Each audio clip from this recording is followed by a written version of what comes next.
কান্না ভেজা মুখে মিরপুর সরকারি বাংলা কলেজের গেটে দাঁড়িয়েছিল এক কিশোরী। চোখে বিস্ময়, হতাশা আর অপার বেদনা। পরীক্ষার হলে ঢোকার অনুমতি পেল না সে। স্ট্রোক করা মাকে হাসপাতালে পৌঁছে দিতে গিয়েছিল সেই শিক্ষার্থী। এইচএসসি পরীক্ষার্থী ওই মেয়ের নাম আনিসা আহমেদ, যার পরীক্ষা দিতে না পারার একটি ভিডিও সামাজিক যোগাযোগ মাধ্যমে ভাইরাল হয়।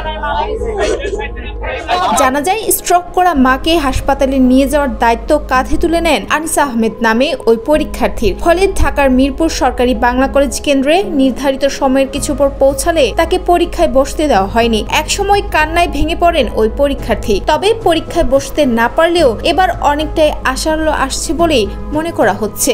কিন্তু আমাদের রুলসে নাই, আমরা এখনো পরীক্ষা দিতে বসাতে পারি না।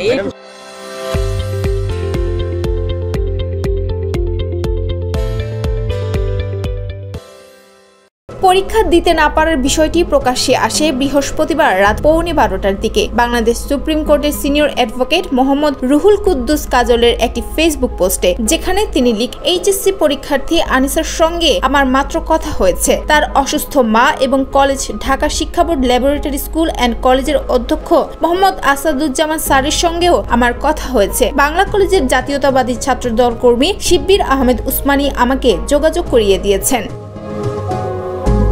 জানা যায়, আনিসার বাবা 2 বছর আগে মারা যান। সেই থেকে অসুস্থ মাকে দেখভালের দায়িত্ব একাই সামলাচ্ছেন তিনি। এই বাস্তবতা বিবেচনায় তার কলেজ শিক্ষকরা তাকে সর্বোচ্চ সহযোগিতা করছেন। ব্যারিস্টার কাজল জানান, শিক্ষকরা আজ শিক্ষা উপদেষ্টার সঙ্গে দেখা করার চেষ্টা করেছিলেন। বিশেষ বিবেচনায় আজকের পরীক্ষাটি যেন পরবর্তীতে নিতে পারে সে চেষ্টাই চলছে।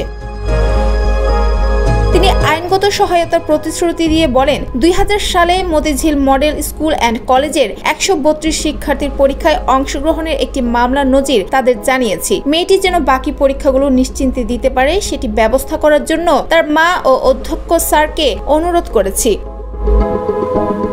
ঘটনার ভিডিও সামাজিক যোগাযোগ মাধ্যমে ছড়িয়ে পড়ার পর অনেকেই ক্ষোভ প্রকাশ করেছেন। ভিডিওতে দেখা যায় আনিসা পরীক্ষা কেন্দ্রের সামনে দাঁড়িয়ে কান্নায় ভেঙে পড়েছেন, অথচ তাকে কেন্দ্রে ঢুকতে দেওয়া হয়নি। এই বিষয়ে প্রধান উপদেষ্টার একটি ফেসবুক পেজ থেকে জানানো হয়, সেই এইচএসসি পরীক্ষার্থীর পরীক্ষা নেওয়ার বিষয়টি বিবেচনাধীন। ওই পোস্টে বলা হয়, শিক্ষা উপদেষ্টা CR আবরার বলেছেন, মানবিক বিবেচনায় ওই শিক্ষার্থীর বিষয়টি গুরুত্বের সাথে দেখা হচ্ছে।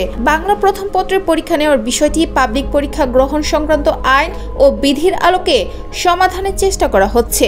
তার এই দুঃসময়ে আমরাও সমবেথী। পরীক্ষার্থীকে উদ্বিগ্ন না হওয়ার অনুরোধ জানাচ্ছি।